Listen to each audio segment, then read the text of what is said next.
Bonjour à tous, merci de regarder cette vidéo. Je suis Aude Vincenti, j'ai 52 ans.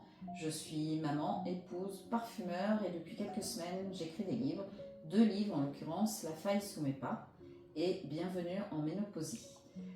Au travers d'une quarantaine de questions qui ont été créées, inspirées par mon fils, vous allez me découvrir, vous allez apprendre le pourquoi de ces livres, qui je suis, et j'espère que ces questions et ces réponses vous plairont.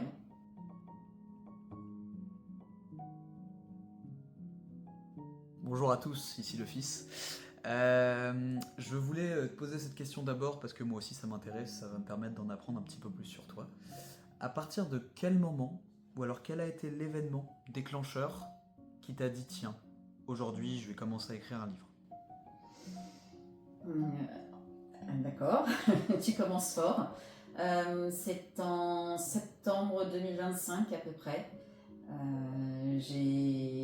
Malheureusement, je suis sortie d'un burn-out professionnel.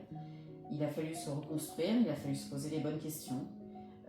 L'écriture m'a aidée à poser des mots sur ma vie, sur mes émotions.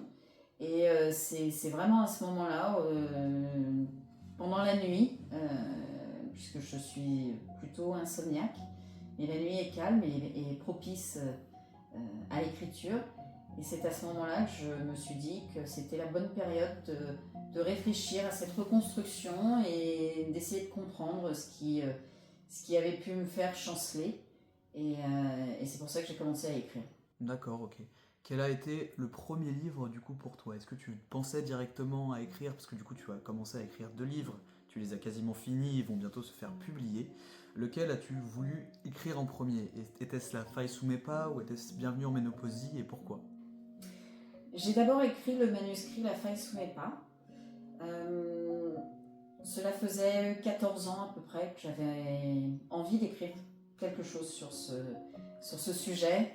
La faille sous mes pas, parle vraiment c'est l'histoire de ce qui se fissure, de ce qui s'est fissuré en moi silencieusement, de la façon dont on apprend aussi à avancer malgré tout, malgré les épreuves de la vie. Donc c'était vraiment le bon moment, la reconstruction pour écrire La faille sous mes pas. Et donc c'est La faille sous mes pas, le premier livre que tu veux vraiment promouvoir. C'est le premier livre, en tout cas, qui est en cours d'édition par une maison d'édition, les éditions Baudelaire. Et c'est avec ce manuscrit que l'histoire de l'écriture a commencé. D'accord, très bien. Euh, Quel livre pour toi, du coup je pense que ça semble être une évidence, mais a le plus d'importance pour toi? C'est La faille sous mes pas. Évidemment. C'est évident. C'est, sans dévoiler le thème du livre, c'est 14 ans de failles qu'il a fallu comprendre, qu'il a fallu un petit peu combler, mais en tout cas, c'est vraiment par cette faille que j'ai voulu commencer à écrire. C'est d'ailleurs par cette faille que les mots sont arrivés tout naturellement. Et si tu devais résumer La faille sous mes pas en une phrase que personne n'oublierait jamais, laquelle ça serait? La faille sous mes pas résume le combat, la résilience face à une épreuve très difficile dans la vie, en l'occurrence le décès de mon père, que j'ai appris par SMS. Et il a fallu construire, il a fallu se reconstruire. Mon père était un vrai pilier dans ma vie, c'était mon héros. Quand il est parti, il a fallu que je me reconstruise. Il a fallu 14 ans pour que ce besoin, en tout cas, s'en fasse ressentir, que la colère, que la tristesse soient moins présentes dans ma vie, pour pouvoir raconter finalement cette belle histoire. Et est-ce que tu penses que c'est à partir du moment où ton père est décédé, c'est-à-dire mon grand-père, que tout a basculé dans ta vie? Il y a eu pas mal d'épreuves dans ma vie, mais comme dans toutes les vies, la vie n'est pas un long fleuve tranquille, mais la disparition de ton grand-père a été évidemment un gouffre dans ma vie, une brèche qui s'est ouverte et qui a eu beaucoup de difficultés, qui n'est pas refermée du tout d'ailleurs, mais je peux en parler avec beaucoup d'amour, avec beaucoup de clarté, avec beaucoup de résilience. Et le livre m'a énormément permis. Ça m'a permis vraiment de commencer mon deuil aussi et de pouvoir le raconter avec beaucoup d'amour. Tu parles de la faille sous mes pas comme étant une faille majeure, mais est-ce que tu as eu plusieurs failles en fait dans cette faille principale? J'ai eu plusieurs failles dans ma vie, bien sûr. Le sport à haut niveau, l'arrêt du sport à haut niveau, le fait de redevenir quelqu'un en dehors du sport, ma reconversion, mon infertilité, voilà, mes grossesses qui ont échoué. Il y a eu beaucoup d'épreuves dans ma vie, mais très, très clairement, la plus grosse faille, la faille la plus profonde est effectivement celle que je décris dans le livre, celle de la perte de mon père. À quel moment, à ton avis, ton corps, parce que tu parles beaucoup de ton corps dans ce livre, pour ce qui est justement, tu l'as précisé, de la fertilité, du sport à haut niveau, à quel moment ton corps est devenu ton premier adversaire? Quand le corps lâche, on a l'impression qu'on n'a plus la capacité à avancer. Et quand le corps lâche et que l'esprit veut continuer à avancer, il y a un décalage entre les deux. Et ça, c'est vraiment l'une des premières failles. C'est quand il y a...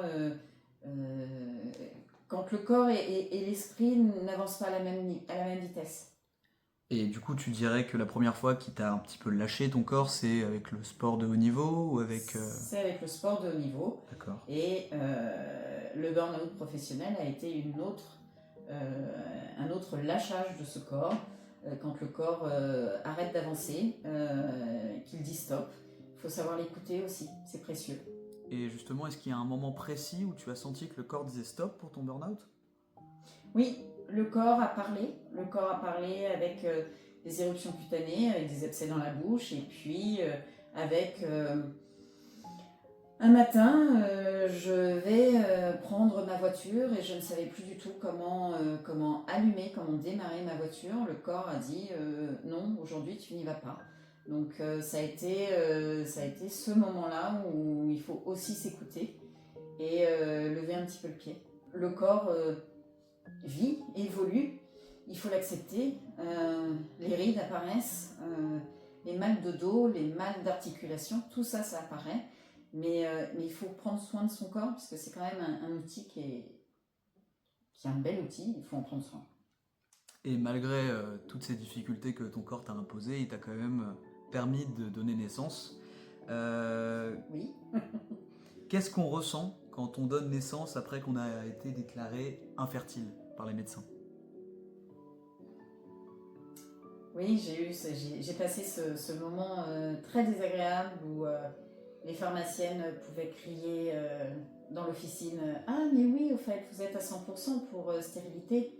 Oui, j'ai fait 7 ans de PMA, 7 ans de combat contre mon corps, contre moi-même, contre la nature. Pourquoi est-ce que la nature ne voulait pas nous donner cet enfant qu'on espérait tant? On a mis à mal notre couple, puisque c'est une expérience, c'est un moment qui est très douloureux pour un couple qui s'aime, de ne pas réussir à avoir un enfant, surtout quand le couple veut un enfant. Mais on s'est accroché, on est allé au bout des procédures, que ce soit la PMA ou l'agrément d'adoption. On savait qu'on allait avoir un enfant.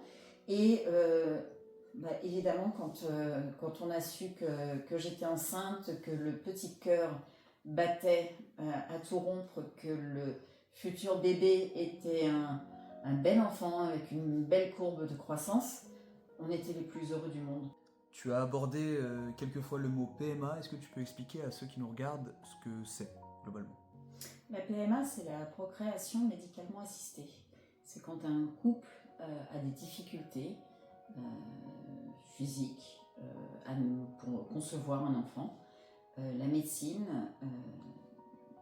arrive à mettre au point des protocoles qui aident le couple à avoir un enfant. Donc ça peut être des inséminations, des fécondations in vitro, ce genre de choses, c'est de la procréation médicalement assistée. Donc nous avons eu 7 ans de PMA, mais voilà, avec un beau résultat. On s'est accroché, on a réussi.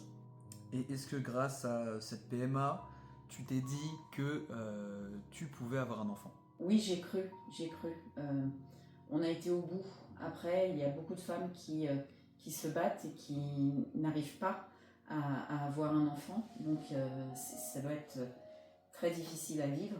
Nous, on a eu la chance d'avoir notre projet qui a abouti. Mais ça n'arrive pas toujours à terme. Est-ce que tu peux parler un petit peu de tes fausses couches? Oui, je peux en parler. Ça fait tellement d'années que la tristesse est passée. C'est douloureux physiquement et moralement. On a l'impression que ça y est, on touche au but. Et puis le sang arrive, les battements cardiaques ne sont plus là. Voilà, les résultats des prises de sang ne sont plus très positifs.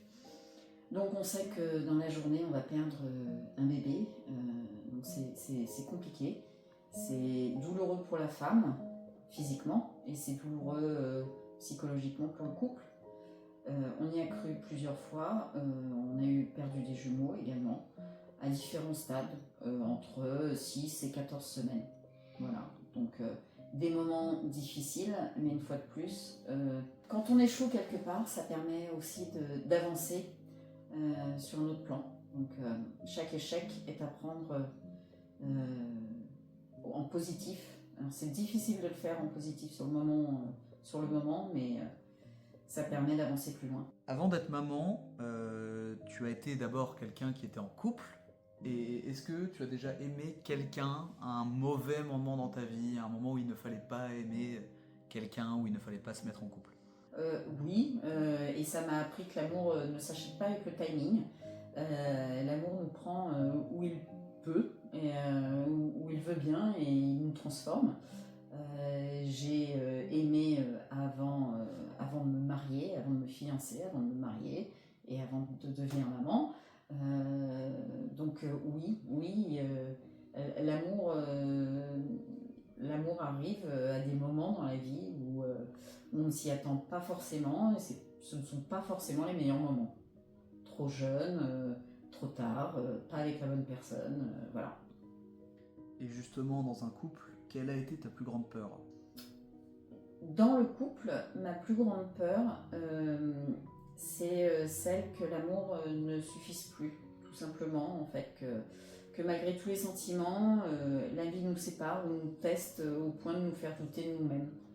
C'est un point important pour moi, c'est de pouvoir continuer de regarder mon amoureux avec les yeux de l'amour, de continuer à être fière de lui, qu'il continue à être fier de moi, parce que la routine du quotidien nous prend, et que après 32 ans d'amour avec mon mari, c'est important effectivement de pouvoir encore nous surprendre au quotidien. Est-ce qu'il y a un moment où tu as compris que l'amour pouvait aussi brûler? Brûler, oui. J'adore le moment où on a des papillons dans le ventre, où l'amour est passion.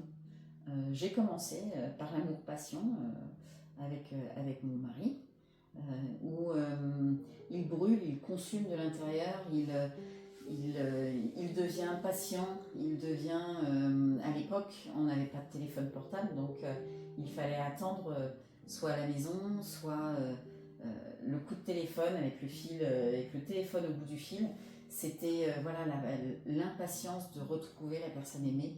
C'est quelque chose qui brûle et qui consume. Ça, c'est un moment très agréable dans une relation, mais ça peut aussi laisser des traces, ça peut laisser des brûlures aussi. Donc il faut savoir doser. L'amour-passion, c'est bien un temps, mais il faut qu'il se transforme en quelque chose de sain, en quelque chose de simple et de viable au quotidien. Est-ce que ton mari était proche de tes parents? Mon mari est devenu le fils de mes parents.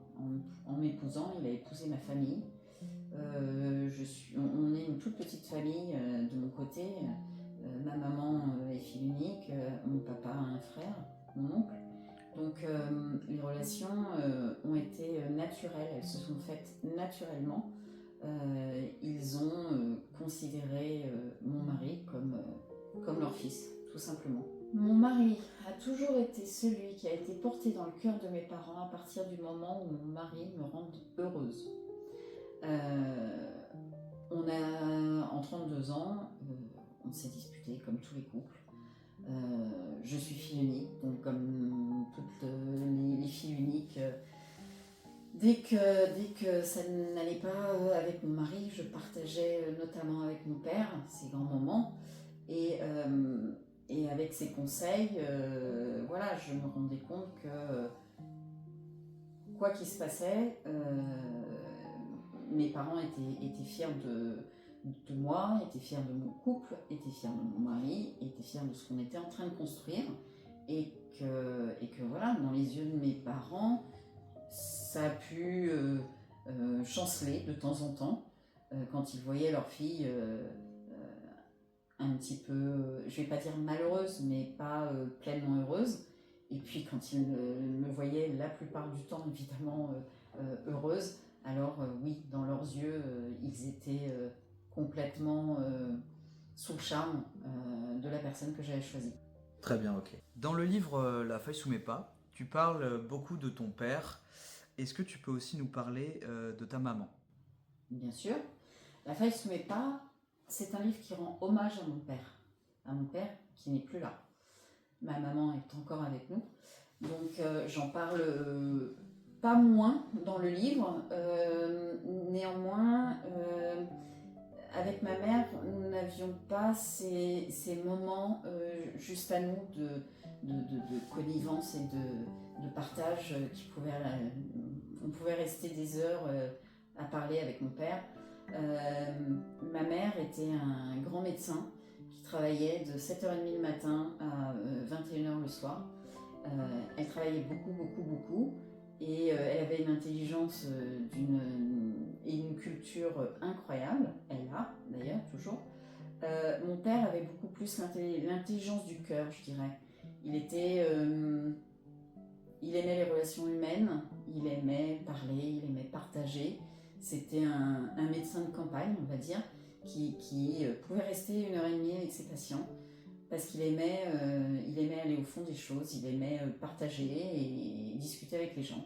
Donc d'un côté, j'avais mon père qui était la relation, l'humour, le partage, et de l'autre côté, j'avais ma mère qui était la puissance intellectuelle et culturelle, qui était bien évidemment très présente dans ma vie, mais qui était plus voilà, dans le quotidien, dans le travail, alors que mon père était plus dans l'affect. Et pour ne pas trop spoiler dans le livre, mais dans le livre, tu expliques que le décès que tu as appris par SMS, ton mari l'avait appris avant toi. Comment est-ce que tu le vis encore aujourd'hui qu'il t'ait caché la mort de ton père pendant quelques jours?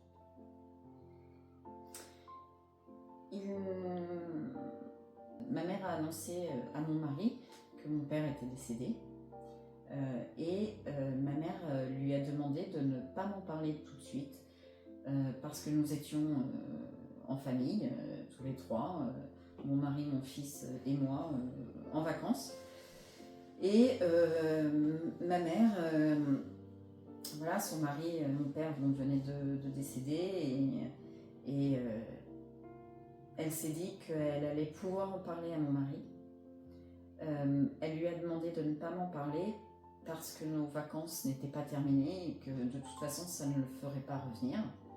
Donc elle a demandé à mon mari de porter ce fardeau qui a été extrêmement lourd pendant 24 heures. Elle lui a demandé de ne pas m'en parler. Voilà, donc c'était pour nous protéger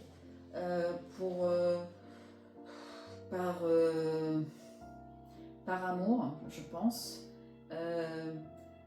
par manque peut-être, je vais pas dire par manque de courage, parce que comment annoncer à son enfant que son père est mort, je crois que c'est juste impossible. Elle voulait partager avec mon mari pour que peut-être lui avait peut-être plus les mots pour me dire, pour me l'annoncer. Et du coup, est-ce que tu l'as appris par ton mari, le décès de ton père? Non, malheureusement, il n'y a pas de mots pour expliquer comment ça s'est passé. Donc mon mari connaissait la mauvaise nouvelle depuis 24 heures. Il a joué le jeu, il a d'une très grande force, il a respecté le choix de ma mère, parce que ma mère lui avait demandé de ne pas m'en parler. Je pense que ça a été assez difficile pour lui de garder cette information, mais il l'a fait, puisque c'est ce que voulait ma mère. Le lendemain, on a passé une superbe journée en famille. Je n'avais pas pris mon téléphone portable, puisqu'on était ensemble, donc il n'y avait pas de besoin particulier. Et quand on est rentré à la maison, quand on est rentré dans notre location, j'ai regardé mon téléphone et j'avais une 40aine de messages. Et le premier SMS que j'ai vu, que j'ai lu, était un SMS envoyé par le meilleur ami de mon père, qui me disait il va tellement me manquer, je pense très fort à toi. Sur le coup, j'ai pas compris pourquoi il m'envoyait ce SMS. Donc j'ai regardé mon mari. La première question que je lui ai posée, c'est mon grand-père. Et là, mon mari m'a regardé, a changé de couleur, est devenu livide. Il m'a dit non, c'est pas ton grand-père. J'ai tout de suite compris que c'était mon père. Est-ce que, malgré l'apprentissage de sa mort par SMS, tu as eu l'occasion de lui dire au revoir une dernière fois?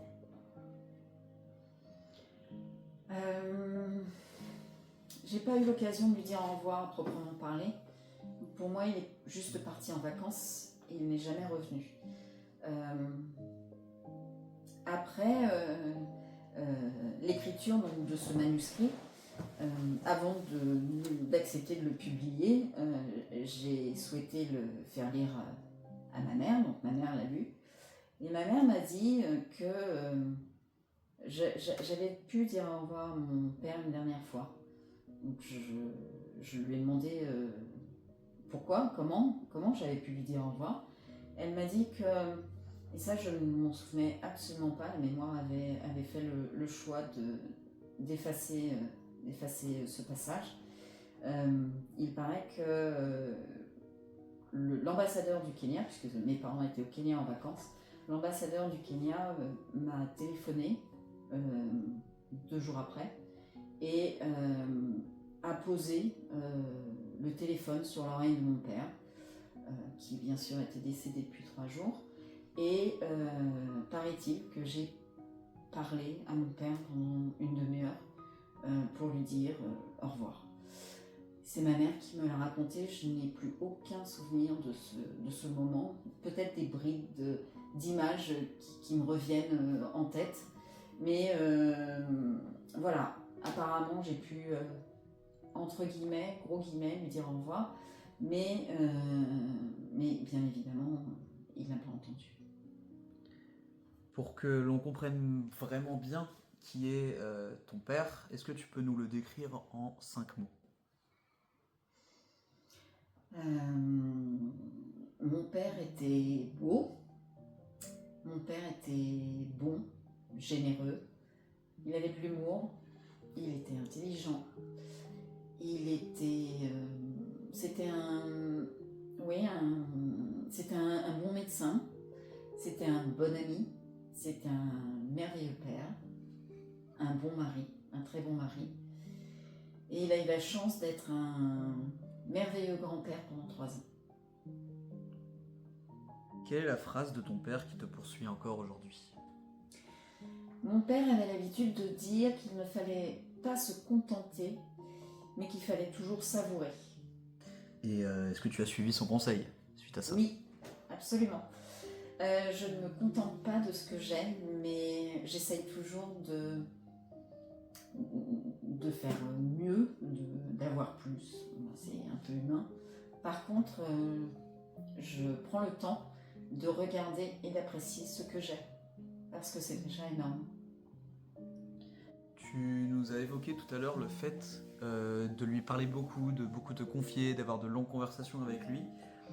Est-ce qu'il y a malgré tout une chose que tu n'as jamais eu l'occasion de lui dire?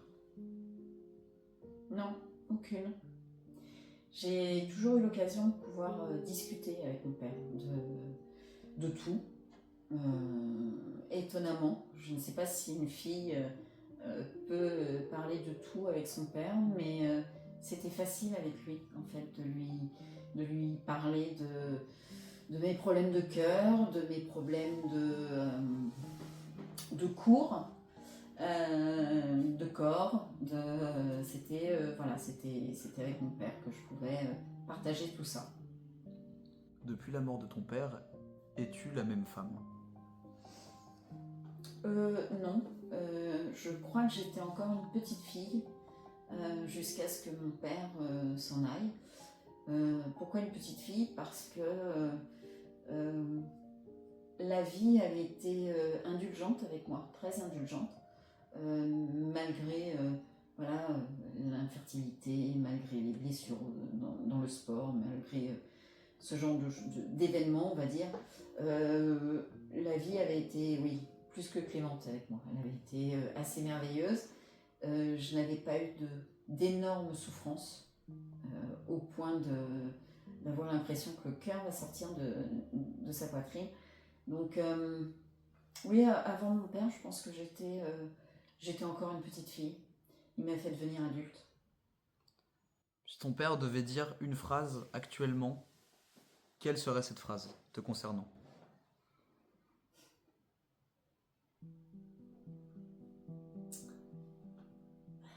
Il va falloir couper là. J'espère qu'il me dirait « Je suis fière de toi, ma fille ».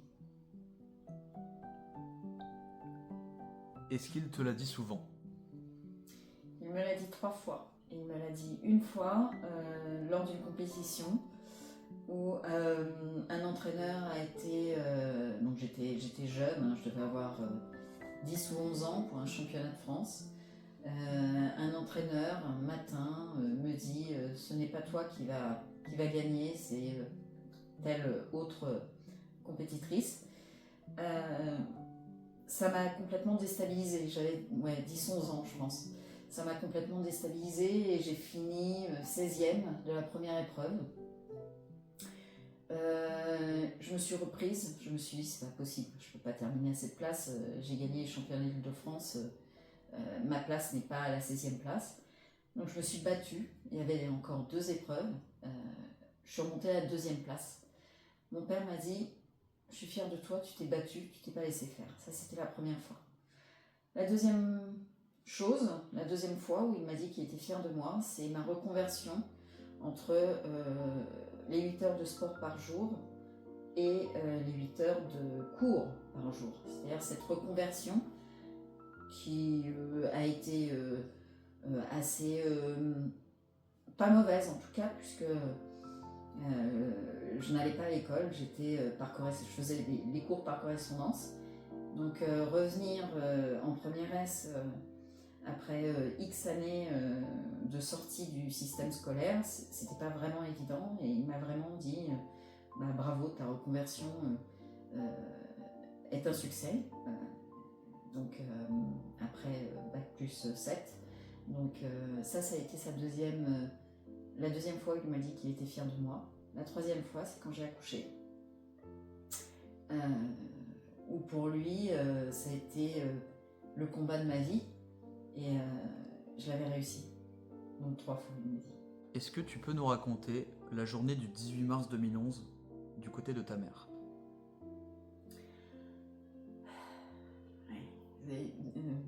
Ta question est difficile, mais je vais essayer de la raconter.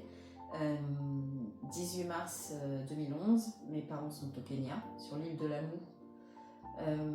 Ils se lèvent, ils petit déjeunent sur la plage. Tout ça, c'est ce que m'a raconté ma mère, évidemment. Donc ils déjeunent sur la plage, ils vont nager avec les dauphins. Ils vont ensuite faire de la pêche au gros. Ils ont loué avec un skipper, ils ont loué un petit bateau pour aller pêcher l'après-midi. Mon père passe beaucoup plus de temps, comme à son habitude, à démêler les fils de sa canne à pêche plutôt que de pêcher. Mais ça, c'était un moment qu'il appréciait particulièrement. Il rentre, il se douche, il décide de prendre l'apéritif sur la terrasse de leur chambre d'hôtel. Et mon père dit à ma mère, on est bien quand même, on a de la chance, on est tous les deux, notre fille est heureuse, on a un super petit-fils. Et puis voilà, ils boivent un verre ensemble. Et ils se dirigent, ils marchent sur la plage, ils se dirigent vers le restaurant et à ce moment-là, mon père tombe, son cœur explose. Comme un pantin à qui on a coupé les fils, il s'écroule sur le sable. C'était fini. Voilà. Donc voilà la journée du 18 mars 2011, telle que me l'a raconté ma mère. Mon père est parti après une belle journée et des beaux souvenirs. Est-ce que tu as déjà demandé à ta mère ce qu'elle avait ressenti quand elle avait vu son mari s'écrouler au sol? Pas tout de suite. C'était pendant des années, il a été impossible d'avoir ce sujet de discussion avec maman parce que c'était beaucoup trop chargé d'émotions. On préférait simplement se remémorer les bons moments avec papa et on n'avait jamais tellement discuté de ce qu'elle avait ressenti. Le livre, le fait d'avoir écrit le livre, le fait qu'elle l'ait lu, a ouvert à la discussion. Depuis qu'elle a lu mon livre, La faille sous mes pas, depuis qu'elle l'a lu 20, 25, 30 fois, parce qu'elle continue à le lire, la discussion s'est ouverte entre nous. Et je sais que ça a dû être un tsunami d'émotions, d'autant plus que sur place, elle a été entendue par les policiers, ils la soupçonnaient de meurtre. Il a fallu faire une autopsie, il a fallu répondre à toutes sortes de questions. Ce n'était pas à ce moment-là des questions que je pouvais lui poser et ça aurait été trop dur de les partager à ce moment-là. Donc les questions sont arrivées 14 ans après. Donc c'est très très récent. C'est très très récent. C'est depuis la lecture du livre qu'on a pu partager ces moments. J'ai pu également, ça a ouvert aussi la discussion avec mon mari. Nous n'avions jamais reparlé de ce moment, de ces 24 heures où il a dû garder pour lui le fait que mon père était mort. Voilà, ça a ouvert des discussions posées avec des larmes, bien évidemment, mais des larmes qui ont lavé toutes ces interrogations, toutes ces questions qui étaient restées en suspens. Ton père est donc mort au Kenya. Est-ce qu'il a été enterré au Kenya? Est-ce qu'il a été rapatrié en France? Est-ce que tu as eu l'occasion de le voir de sa mort ou pas du tout? Non, il est resté une dizaine de jours au Kenya. Il a été rapatrié dans un cercueil scellé au plomb. Pour des mesures d'hygiène, dans les pays où il fait très chaud, on scelle les cercueils au plomb. Et quand ce cercueil arrive, on ne peut pas l'incinérer. Ce ne sont pas des cercueils qui peuvent être incinérés quand ils sont scellés au plomb. Donc mon père a été enterré alors que son souhait aurait été d'être incinéré. Mais le plus difficile, si je peux dire que c'était le plus difficile, c'est bien évidemment de ne pas avoir vu mon père. Et même si ma mère m'a dit ton père est à l'intérieur, je lui ai mis le joli pull que tu lui as offert à Noël. L'image de mon père n'est pas arrivée à mon cerveau. Et pour moi, mon père n'est pas revenu de vacances. Il est parti au Kenya et il n'est pas revenu. Donc pendant des années, j'ai cru que mon père était encore en vacances et que un jour, il allait sonner à ma porte, m'envoyer une carte postale, me dire tiens, oui, bon, au fait, finalement, je reviens. Le fait de ne pas l'avoir vu a été très très difficile pour moi de commencer mon travail de deuil. Est-ce que tu penses toujours actuellement qu'il est en vacances et qu'il reviendrait un jour? Non, j'ai arrêté de me raconter cette belle histoire et d'espérer. Et je pense que c'est aussi pour ça que l'écriture de ce livre m'a permis aussi d'accepter cet état de fait. Hein. Mon père est décédé en 2011, donc on est en 2026. Mais c'est un parcours qui est très très long, vraiment très très long. Donc oui, je me suis faite à l'idée qu'il ne reviendra pas, même si au fond de moi, il reste quand même une petite voix qui me dit mais si, peut-être qu'il est quelque part. Il est forcément quelque part, dans une autre vie, et j'aurais tendance à dire que aujourd'hui, j'espère qu'il est avec mes grands-parents, qu'il est en train de jouer aux cartes avec ma marraine, qu'il est en train de boire un apéro avec mon grand-père, qu'il est en train de jouer de la guitare avec Georges Brassens, qu'il est en train... Enfin voilà. J'essaye de m'imaginer en tout cas qu'il est heureux là où il est. Et donc sur une échelle de 1 à 10, à combien dirais-tu que tu as fait le deuil? Allez, je suis à 7, ce qui est déjà beaucoup. 7, oui. 7, c'est pas mal, mais... Par rapport à 2013? Par rapport à 2013, oui, non, j'ai fait un bon bout de chemin. Oui, il n'est plus là, mais on en parle. Et pendant des années après sa mort, je le voyais sur la Wii, puisque quand tu jouais, je sais, je vais révéler des choses, mais quand tu jouais à la Wii, tu jouais toujours avec l'avatar de ton grand-père.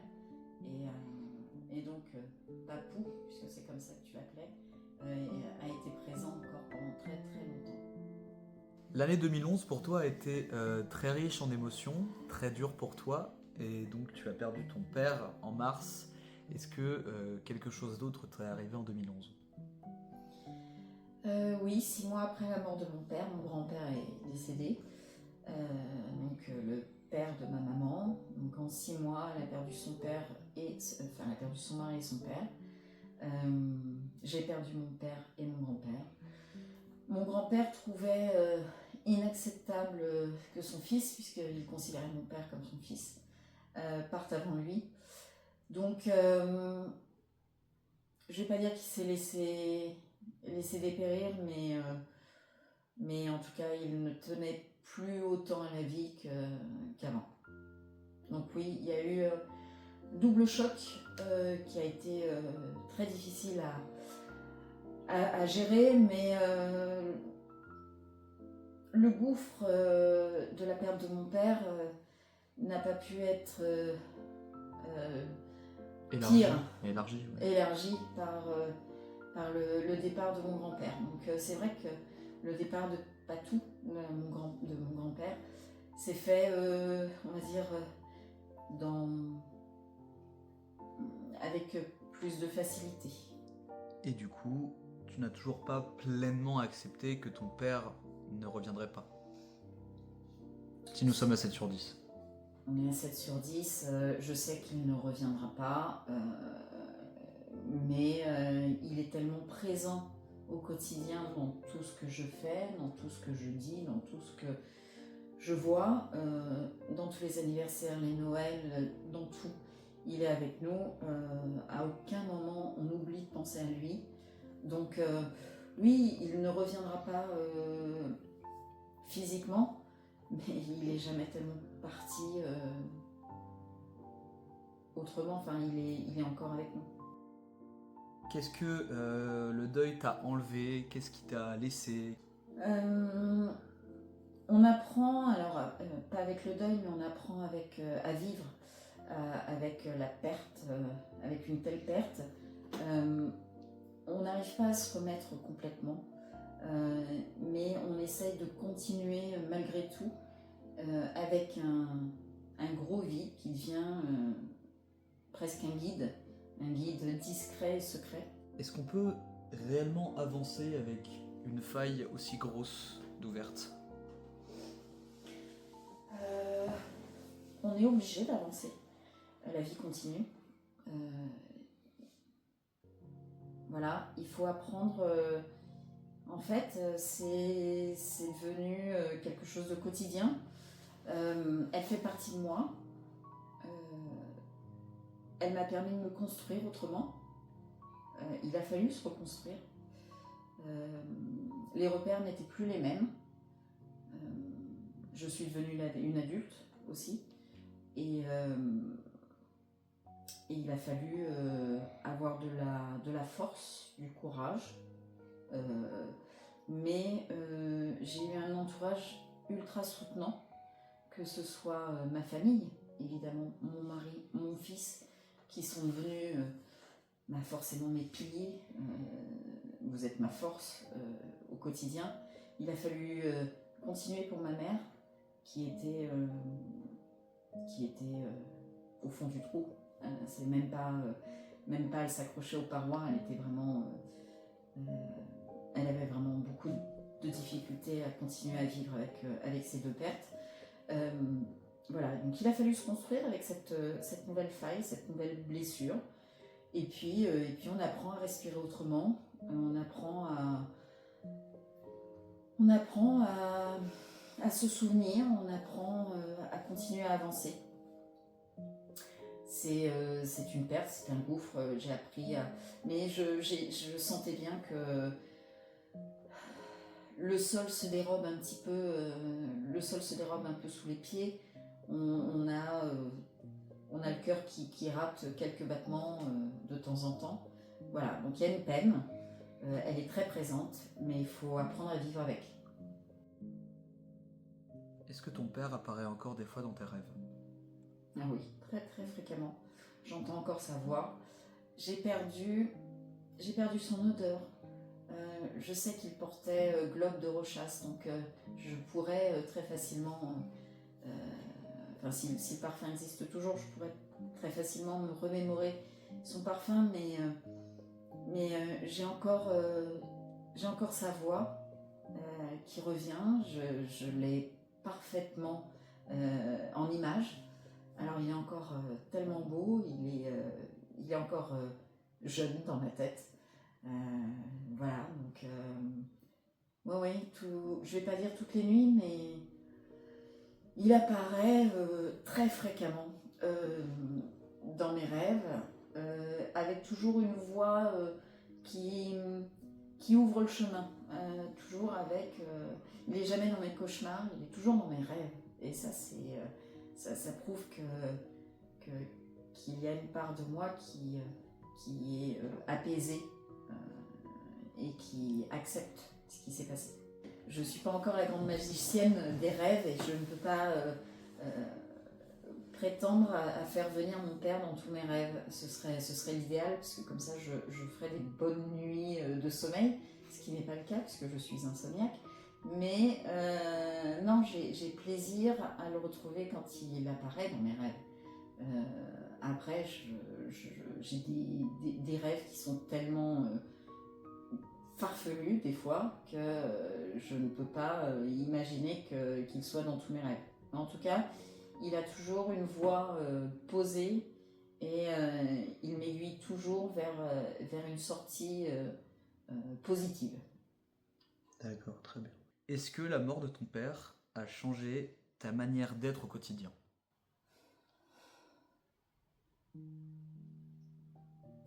Oui, puisque je ne suis plus la même depuis la mort de mon père.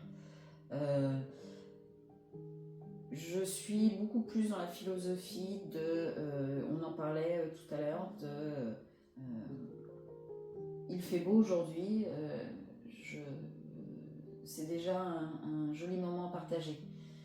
Faut accepter, la vie, elle s'en va d'un coup. Les fils ont été coupés d'un coup.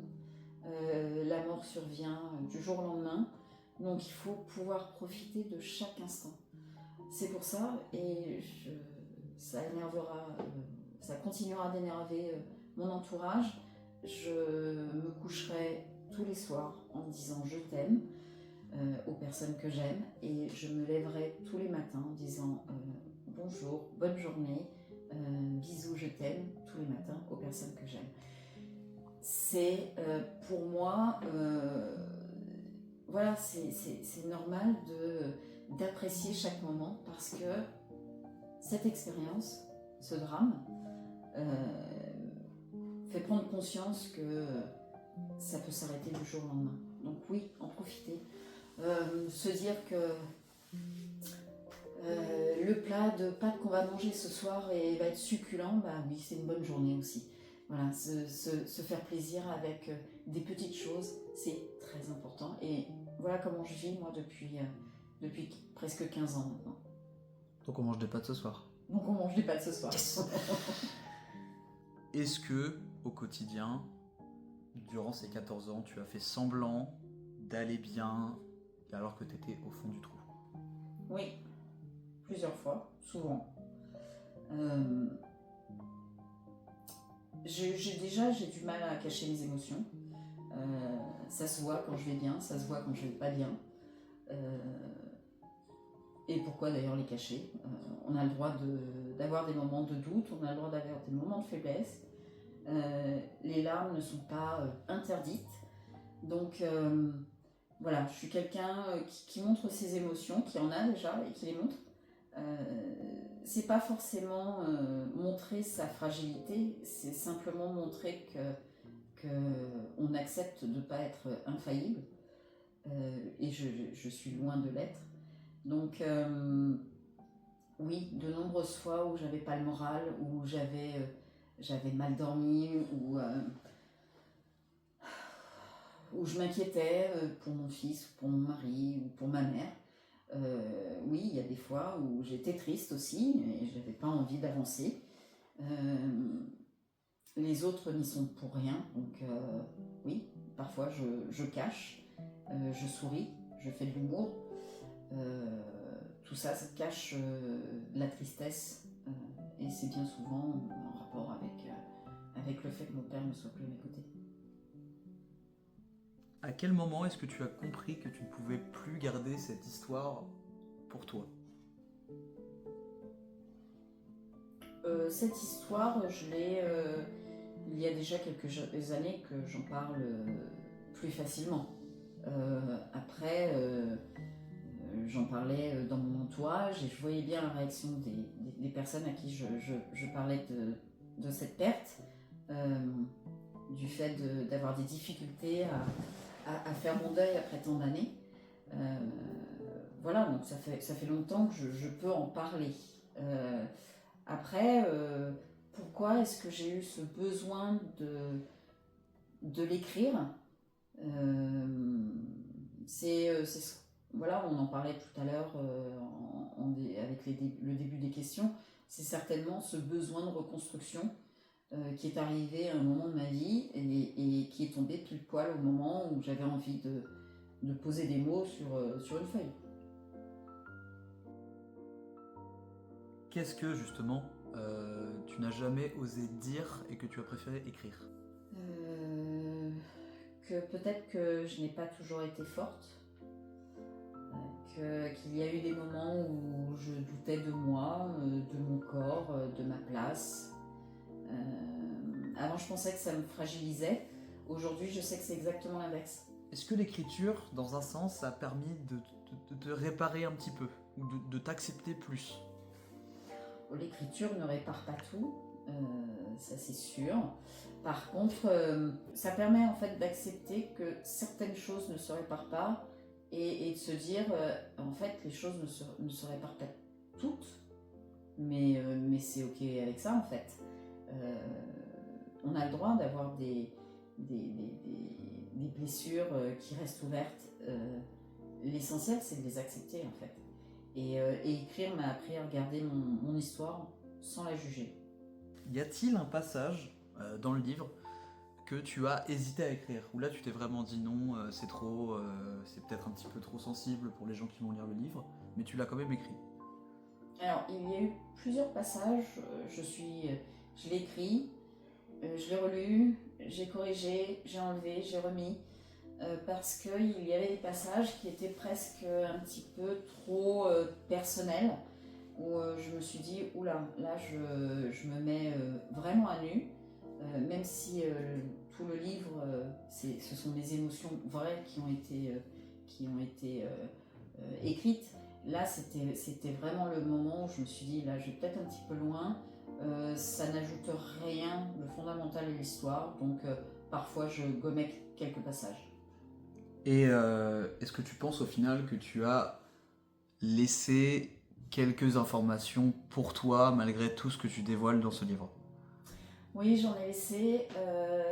J'en ai laissé parce que en relisant, je pouvais perdre un petit peu de quintessence. En fait, si j'enlevais certains passages, je me rendais compte que je trahissais un peu le cœur du livre et c'était pas ma volonté. Donc voilà, je relisais, j'enlevais, je remettais et j'essayais d'analyser et de me dire il faut que ça serve le livre et uniquement le livre. Et globalement, à qui penses-tu que le livre pourrait s'adresser? Le livre peut s'adresser à des personnes qui, comme moi, ont vécu des bouleversements liés à des événements qui ont marqué, que ce soit le deuil, que ce soit la maladie, que ce soit ce genre d'événements très très forts. Ça peut aider les personnes à se dire je suis pas seule en fait dans ce cas. Il y a d'autres personnes qui galèrent à essayer d'aller mieux, chez qui tout allait bien. Moi, ma vie, elle était vraiment top avant. J'avais pas de soucis particuliers. Mais la vie, c'est pas que des jolies choses. Mais il faut s'en remettre. Il faut savoir s'en remettre. C'est compliqué. Et donc, c'est pour toutes les personnes qui ont envie de se dire qu'elles ne sont plus seules face à ce genre d'événements. Ça parle de résilience, ça parle de reconstruction, ce sont des sujets qui peuvent résonner dans la tête de nombreuses personnes. Qu'est-ce que tu dirais à quelqu'un qui lit ce livre et qui est lui-même en train de s'effondrer, ou elle-même? Je lui dirais de ne pas perdre le courage. Je lui dirais que c'est long, c'est un processus qui est long, mais on est obligé de passer par là. L'essentiel, c'est d'être aussi bien entouré, d'écouter les bonnes personnes, de s'écouter aussi. De ne pas croire que la vie se termine avec le départ de l'être qu'on adore, d'un être qu'on adore, que la vie vaut le coup d'être vécue, qu'il faut se battre avec ses démons intérieurs, qu'il faut se donner une chance, et que tout est une question faut se reconstruire, il faut être résilient. Oui. Si un lecteur ou une lectrice devait retenir une seule chose du livre, un seul élément principal, quel serait cet élément? Deux choses. La première, qu'il est possible de, de continuer même quand tout semble s'écrouler. Et puis la deuxième chose, c'est que tomber n'est pas un échec, en fait. Ça permet de se solidifier, de se reconstruire. On va donc maintenant passer à quelques questions sur ton livre Bienvenue en Ménopausie. Alors la première question, c'est pourquoi est-ce que tu as choisi l'humour pour parler de la ménopause, qui est un sujet quand même assez tabou pour beaucoup? Parce que je voulais quelque chose de plus léger. Je voulais... parce que le silence est déjà suffisamment lourd. L'humour permet un peu de respirer, de dédramatiser, d'oser rire. Moi, je voulais... C'est pas un moment qui est très agréable dans la vie d'une femme. On a des bouffées de chaleur, on a des sautes d'humeur, on pleure pour rien, on grossit, on change d'odeur.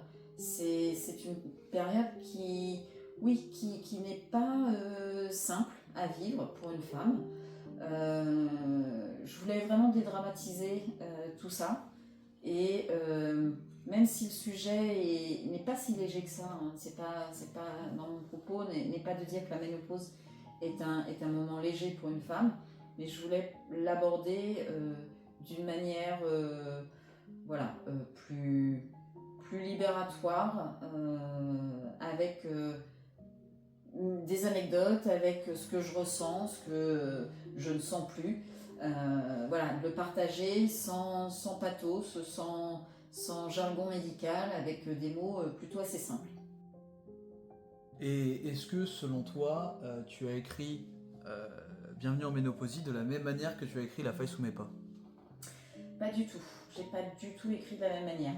La faille sous mes pas, c'est mon histoire avec... et c'est un hommage à mon père. Voilà. Et je suis pas toute seule, il y a ma mère, il y a mon père, il y a évidemment mon père, mais il y a toute ma famille. Bienvenue en Ménopausie, je suis toute seule à bord du bateau. Je suis toute seule à avoir dans mes chaussures de ménopausée. J'embarque, oui, un peu mon entourage, parce qu'il faut expliquer aussi ce que c'est, parce que c'est un sujet qui commence à se démocratiser, à être plus si tabou que ça, mais ça reste quand même quelque chose, un inconnu. Autant on parle de l'adolescence, autant on parle de la grossesse, autant la ménopause, on nous prévient pas tellement en nous disant, tu vas voir, ton corps va changer, ton corps va s'animer d'un autre paysage, et voilà, en fait, fais avec. Mais en fait, non, il faut en parler justement. Il faut se dire qu'on n'est pas toute seule dans ce coup-là, et c'est bien de pouvoir partager ce qu'on ressent, et de dire aux autres femmes, c'est un moment obligé, c'est un passage obligé de la vie de la femme. Allez, allons-y, les filles, et puis on va s'en sortir en fait, comme tout le reste. Et justement, comment est-ce que tu décrirais la ménopause assez rapidement pour à la fois les hommes qui vont regarder cette vidéo et les femmes à qui ça arrivera sûrement fatalement un jour? En fait, pour moi, la ménopause est une île un peu avec des paysages très changeants. Et on a travaillé la couverture du livre dans ce style-là.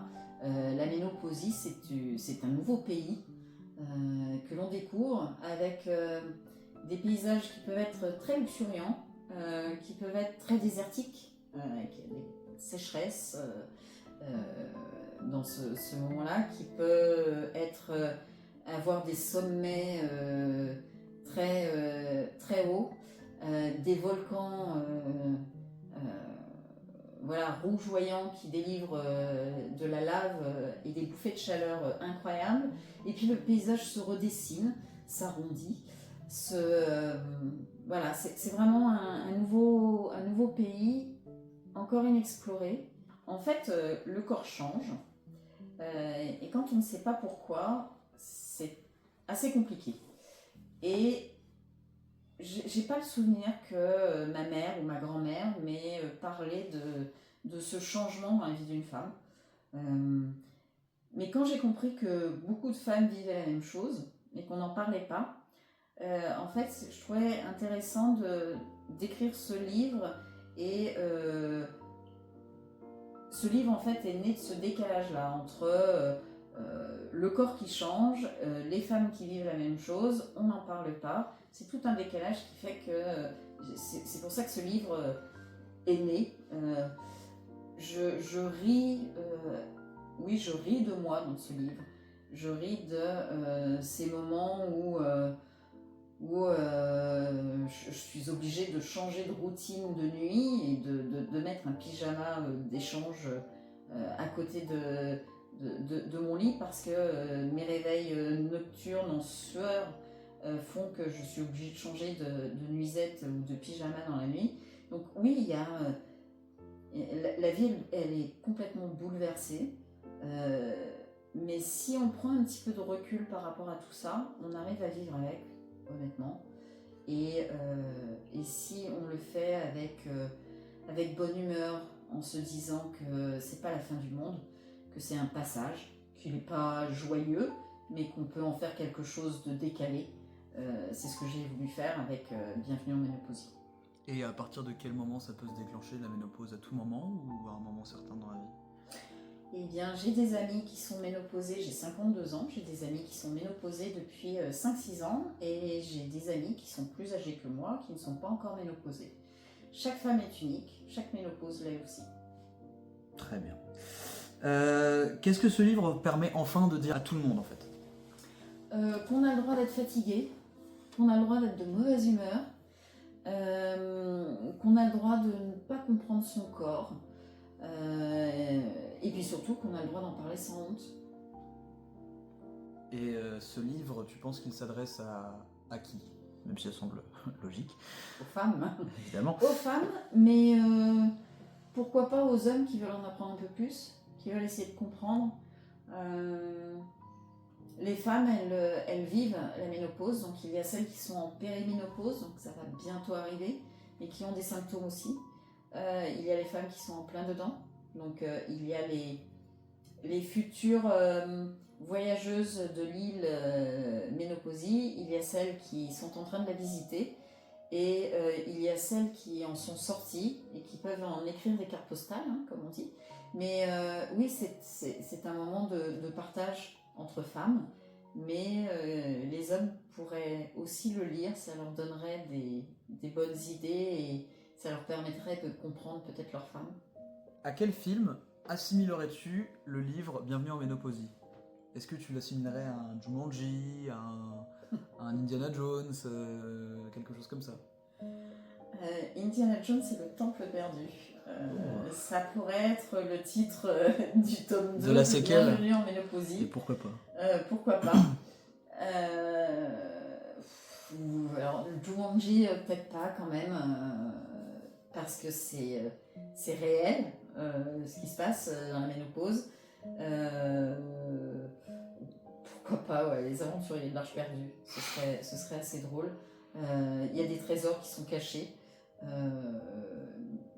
Voilà, ce serait la découverte des 10 commandements de la femme ménopausée. Ça pourrait être intéressant à découvrir.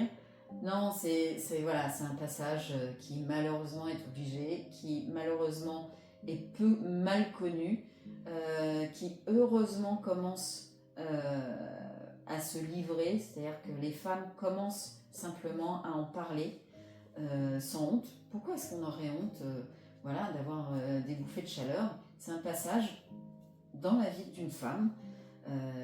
Voilà, il y a la ménopause, et puis voilà, c'est un moment, on est obligé d'y passer, de toute façon. Donc autant le faire avec humour. Si finalement tu n'avais qu'une seule chose à dire aux femmes qui entrent dans cette période, qu'est-ce que cela serait? Vous n'êtes pas seul, on est toutes logées à la même enseigne, avec des symptômes plus ou moins contraignants, plus ou moins gênants. Il y a des femmes pour qui la ménopause va passer crème, hein, comme on dit. Et puis, il y en a d'autres pour qui les symptômes vont être beaucoup plus handicapants. C'est ce que je disais tout à l'heure, chaque femme est différente, donc chaque ménopause l'est aussi. Il faut pouvoir en parler, on n'est pas seul. Il y a des remèdes plus ou moins lourds, plus ou moins faciles. Il faut en essayer plusieurs et il faut surtout être suivi par une gynécologue, suivre ses recommandations et voilà. Mais il y a des traitements, il y a des possibilités pour améliorer le confort. Et il faut surtout pas s'en détacher. C'est important d'aller mieux. Donc si effectivement mettre la clim à 18 parce qu'on sait qu'on va monter à 45 degrés dans son intérieur, bah, pourquoi pas. Moi ça m'arrive d'ouvrir les fenêtres, même s'il fait froid dehors, parce que je brûle intérieurement. Bon bah quand on en parle, si on en parle aux personnes qui vivent avec nous, c'est plus facile de le comprendre. Le nombre de fois où je me suis retrouvée à ranger ma tasse de café dans le frigidaire parce que sur le moment j'avais oublié. Oui, il y a des trous de mémoire. Oui, je peux être fatiguée. Oui, je peux me mettre à pleurer et ne pas être obligée d'expliquer pourquoi. Oui, mon physique a changé. Oui, j'ai des rondeurs qui sont apparues là où il n'y en avait pas avant. Voilà, donc oui, mon odeur de peau a changé. C'est comme ça, c'est la vie d'une femme. On va maintenant passer à des questions très courtes qui englobent un petit peu ces deux livres. Selon toi, est-ce que tu es forte ou juste debout ? Juste debout, mais c'est déjà pas mal. Ok. Est-ce que c'est mieux de survivre ou de vivre ? Survivre, mais pour vivre pleinement après. D'accord. Est-ce que avancer, c'est oublier ? Avancer avec tout ce qu'on n'oublie jamais vraiment. Tomber ou s'arrêter ? Tomber et apprendre à se relever. Pardon ou colère ? Pardon, mais pas pour les autres, pour moi. La faille sous mes pas ou bienvenue en ménopausie ? Les deux mon général. Si vous voulez connaître mon style d'écriture, si vous voulez apprécier, si vous êtes curieux de découvrir déjà mon style, c'est La faille sous mes pas, c'est le premier livre, c'est celui dans lequel je me livre le plus, c'est celui qui a été écrit avec une goutte de sang qui vient directement de mon cœur. Bienvenue en ménopausie est quelque chose de beaucoup plus léger. Je me suis amusée à écrire ce livre. Je ne suis pas en train de dire qu'il est moins bien, je dis simplement qu'il est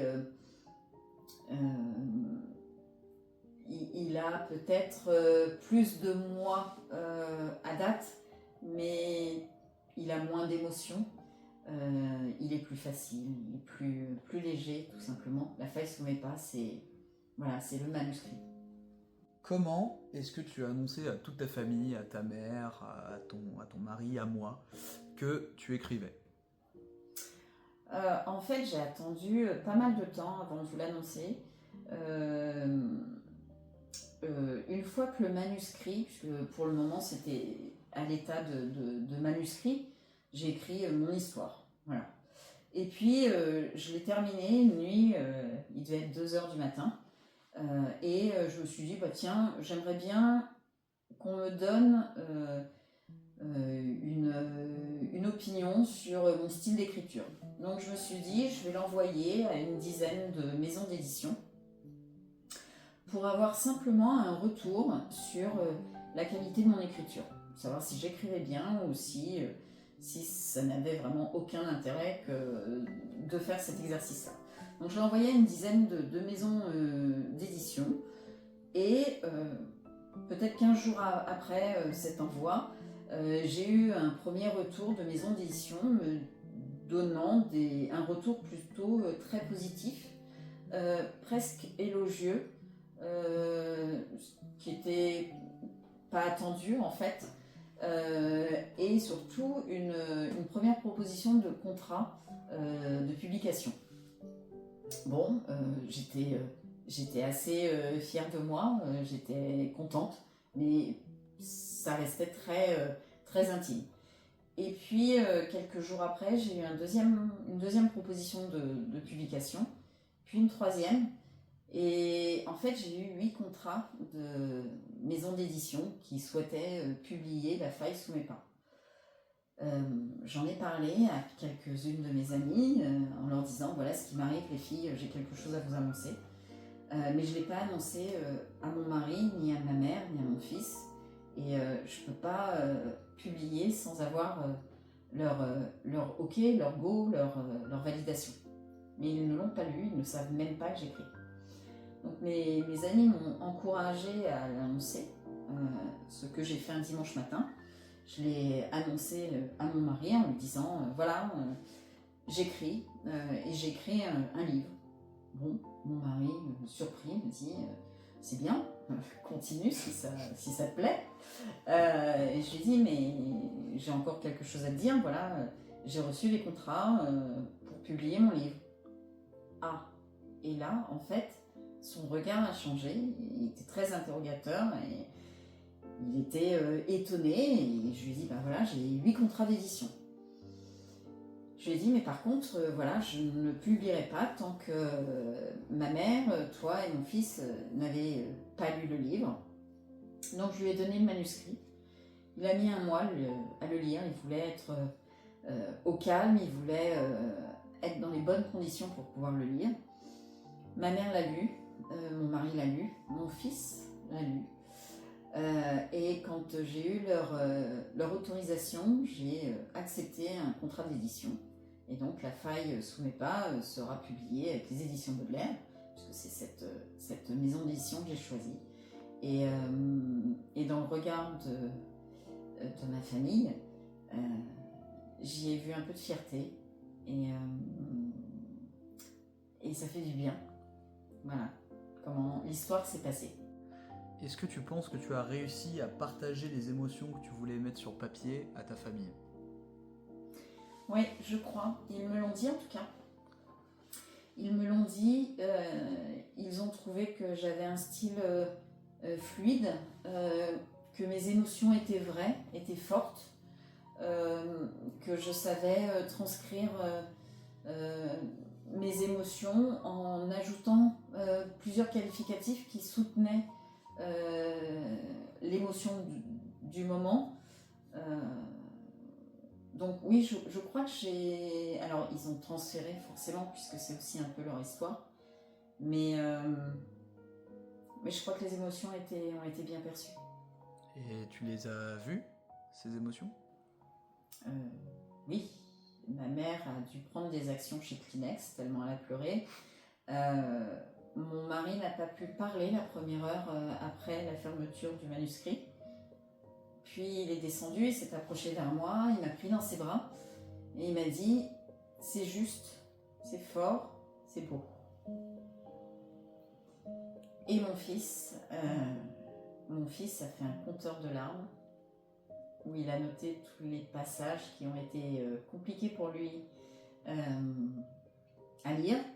Et il m'a dit quelque chose qui m'a plu, m'a donné un gros coup au cœur. Il m'a dit « C'est le meilleur et le pire livre que j'ai lu ».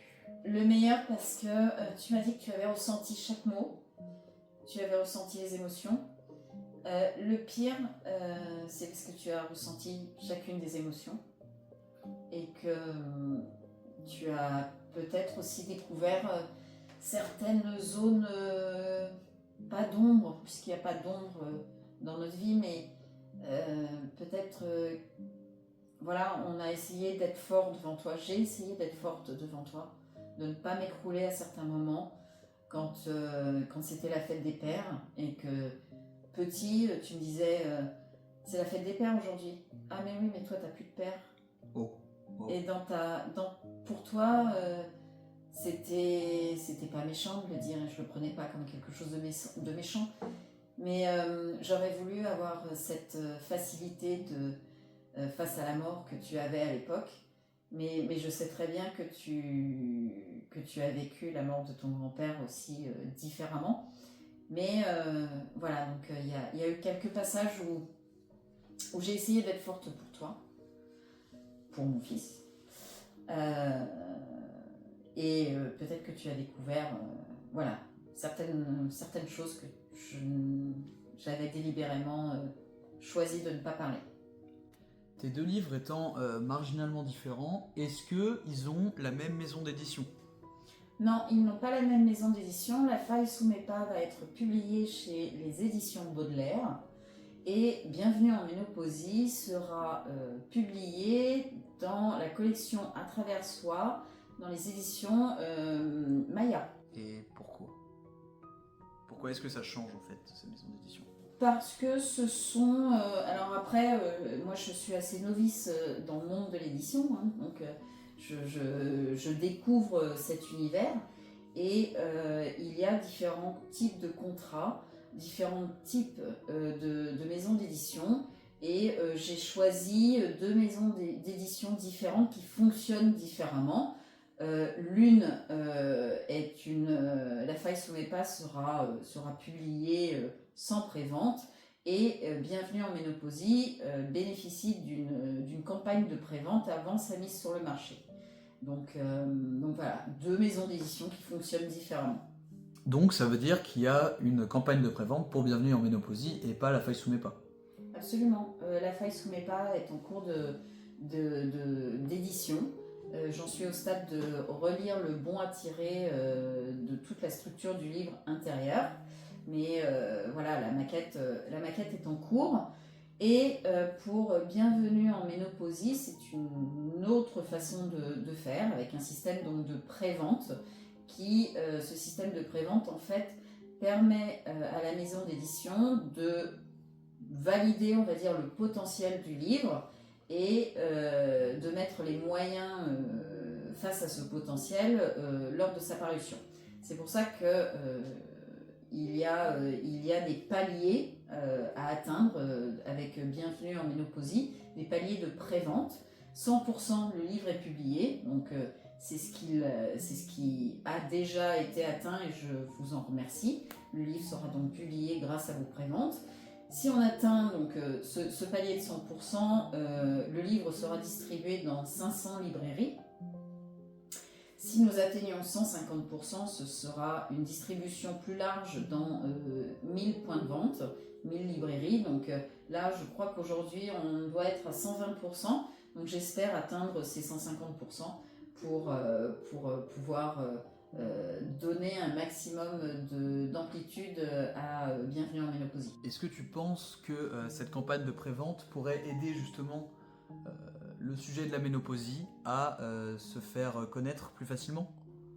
J'ai pas la prétention de faire connaître la ménopause grâce à mon livre. Non, mais de la sensibiliser plus. Oui, la parole se libère. Alors pourquoi pas faire partie de cette libération de parole avec Bienvenue en Ménopausie. Est-ce que du coup il y a un lien pour contribuer à cette campagne de prévente pour Bienvenue en Ménopausie? Oui, il y a un lien qui est actif qui permet de basculer vers le site de prévente de Bienvenue en Ménopausie. Ce lien est mis sous ma bio dans les différents comptes des réseaux sociaux et également sous la description de cette vidéo. D'accord, très bien. Qu'est-ce que les gens peuvent donner pour aider? Ça peut être une contribution légère de 6 €, comme ça peut être une participation plus importante pour recevoir le livre, pour avoir une dédicace, pour avoir un moment à partager avec l'auteur. Mais ça peut être également simplement un partage, une question, une réponse, juste un moment de partage et déjà ce serait énorme. Merci infiniment de m'avoir suivi, merci d'avoir écouté. Peut-être une seule question, peut-être les 40 questions. C'est important, chacune de vos connexions est importante. Merci à vous de partager avec moi, de me faire grandir, d'apprécier aussi ce que j'écris. Et puis, n'hésitez pas à vous abonner à la chaîne YouTube, à me suivre sur les réseaux sociaux, et puis peut-être à une prochaine fois pour un troisième livre.